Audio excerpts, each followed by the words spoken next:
చేస్తున్నారు, ముమ్మాటికి చేస్తున్నారు, మోసం చేస్తున్నారు. మోడీ చేస్తున్న మోసంలో చంద్రబాబు గారు, పవన్ కళ్యాణ్ గారు, జగన్మోహన్ రెడ్డి గారు అందరూ భాగమయ్యారు. ఎలా అయితే ఈ ముగ్గురు కలిపి ప్రత్యేక హోదాను కూనీ చేశారో అలాగే ఈ ముగ్గురు కలిపి మళ్ళీ పోలవరంని కూడా కూనీ చేస్తున్నారు. ప్రత్యేక హోదా గురించి ఒక్కరు కూడా మాట్లాడటం లేదు. మన బిడ్డల భవిష్యత్తు బొగ్గైనా పర్వాలేదని ఎట్లయితే ముగ్గురు నాయకులు వాళ్ళ స్వార్థం కోసం ఆలోచించారో ఇదే ముగ్గురు నాయకులు అధికారంలో ప్రతిపక్షంలో ఉన్నారు. ఇప్పుడు పోలవరం గురించి కూడా ఒక్కరు కూడా మాట్లాడరు.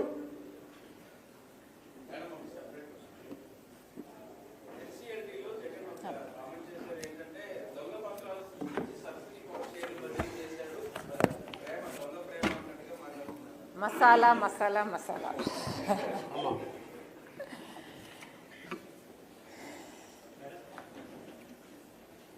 అమ్మ నాకేం అభ్యంతరం లేదు మీ క్వశ్చన్స్ని ఆన్సర్ చేయడానికి. కానీ నిన్నేం జరిగిందో తెలుసా? నేనేమో గొంతు చించుకొని ఇక్కడ వక్ఫ్ బిల్ అమెండ్మెంటులో ముస్లిమ్స్కి అన్యాయం జరిగింది అని అరిచి పెట్టానా? ఒక్కడన్నా కవర్ చేశారా?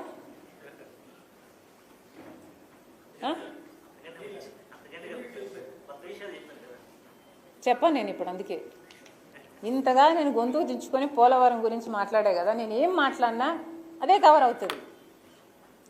I'm not here for me, I'm here for the Congress party. I'm the chief of Congress party. ఏమనుకుంటున్నారండి మీరంతా? పోనీ అది కూడా కవర్ చేశారు, ఇది కూడా మీరు క్వశ్చన్స్ అడిగితే నాకు చెప్పడానికి అభ్యంతరం లేదు. బట్ ద హోల్ థింగ్ అసలు మొత్తానికి మీరు అసలు నన్ను కవరే చేయరు. సో నేను ఇక్కడ రాజకీయాల్లో ఉన్నది నేను జగన్మోహన్ రెడ్డి గారిని బీట్ చేయడానికి మాత్రమేనా? ఎట్లా కనిపిస్తున్నారు? మీకు అందరికీ కూడా అర్థం కావాల్సింది ఏమిటి అంటే రాహుల్ గాంధీ ప్రధానమంత్రి కాకపోతే ఆంధ్ర రాష్ట్రానికి ప్రత్యేక హోదా రాదు. పోలవరం ప్రాజెక్టు ఫుల్ కెపాసిటీలో రన్ కాదు.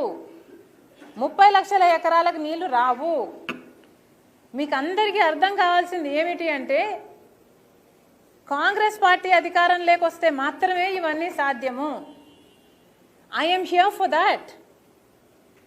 కాంగ్రెస్ పార్టీ బలపడితేనే ముస్లింలకు కానీ మైనారిటీలకు కానీ బడుగు బలహీన వర్గాలకు కానీ న్యాయం జరుగుతుంది, రాజ్యాంగం బ్రతుకుతుంది, ప్రజాస్వామ్యం బ్రతుకుతుంది. ఇవన్నీ ఒక ఎత్తు అయితే మన రాష్ట్రానికి ప్రత్యేక హోదా కావాలన్నా విభజన హామీలలో ఏ ఒక్కటి నెరవేరాలన్నా కాంగ్రెస్ పార్టీ అధికారంలోకి రావాలి. దేశం మొత్తానికి రాహుల్ గాంధీ ప్రధానమంత్రి అవ్వాల్సిన అవసరం ఉందో లేదో కానీ ఆంధ్ర రాష్ట్రానికి చాలా చాలా ఉంది. ఎందుకంటే ఒక రాహుల్ గాంధీ ప్రధానమంత్రి అయితేనే మనకు ప్రత్యేక హోదా వస్తుంది, పోలవరం ప్రాజెక్ట్ అవుతుంది, విభజన హామీలన్నీ నెరవేరుతాయి. ఇది ఆంధ్ర రాష్ట్ర ప్రజలు ఎంత తొందరగా అర్థం చేసుకుంటే వాళ్ళ జీవితాలు అంత తొందరగా బాగుపడతాయి.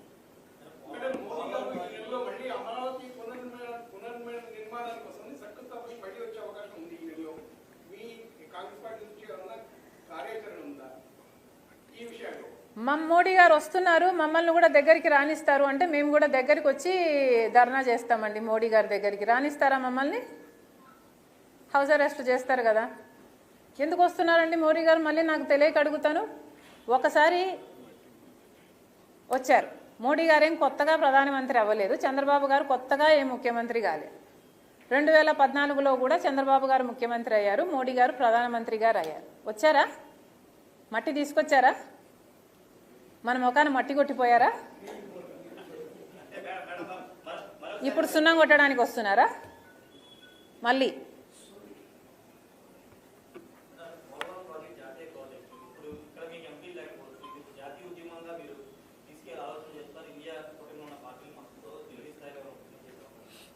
మన రాష్ట్రంలో మన నాయకులు పట్టించుకోవటం లేదు. నేను ఎక్కడికో పోయి ఎందుకు కొట్లాడతా? నేను చంద్రబాబు గారి ఇంటి ముందు కొట్లాడతా, నేను పవన్ కళ్యాణ్ ఇంటి ముందు కొట్లాడతా.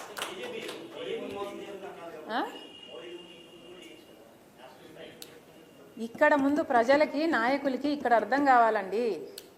ఎంత ఎంత బ్లేటెంట్గా కేంద్ర బడ్జెట్లో మన పోలవరం ప్రాజెక్టుని హైట్ తగ్గిస్తున్నాము అని నిర్మలా సీతారామన్ గారు 41 మీటర్స్కే అని అంత క్లియర్గా స్పెసిఫై చేస్తే ఒక్కడంటే ఒక్క మగాడు మాట్లాడాడండి?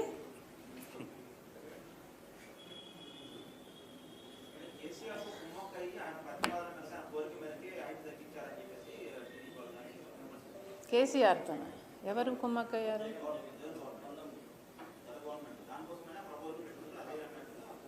ఇప్పుడు అందరూ కలిసి కూర్చోండి, మాకు అభ్యంతరం లేదు. కేసీఆర్, జగన్మోహన్ రెడ్డి గారు, చంద్రబాబు గారు, పవన్ కళ్యాణ్ గారు, మోడీ గారు కూర్చొని మాకు అది 45 మీటర్స్గా దాన్ని తీర్చిదిద్దండి.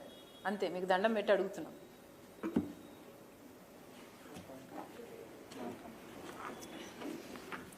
Thank you. సో ఇదేది కవర్ కాదు అమ్మా. పోలవరం ప్రాజెక్టు 30 లక్షల ఎకరాలకు నీళ్ళు ఇచ్చే ప్రాజెక్టు, మీకు అర్థమవుతుందా? ఆహా, మీరు నాకు కవరేజ్ ఎందుకు ఇవ్వరు? వఫ్కు ఎందుకు ఇవ్వలేదు కవరేజు? ఇవ్వలేదండి, నాకు అనిపించలేదు. ఏదమ్మా, నాకు ఈనాడు పేపర్ ఎక్కడుంది? ఈనాడు పేపర్ ఉందా? పోనీ ఈనాడన్నా కవర్ చేసిందా చూద్దాం, ఒక్క నిమిషం. ఆహా, ఇది నా ఆక్రోశం అండి, వినండి. దిస్ ఇస్ నాట్ రైట్ కదా. మేము ప్రజా సమస్యల మీద మాట్లాడితే మీరు ఎందుకు కవరేజ్ ఇవ్వటం లేదు అని అడుగుతున్నాను నేను. Subscribe to Social TV Telugu for more videos. Hit the bell icon for faster updates.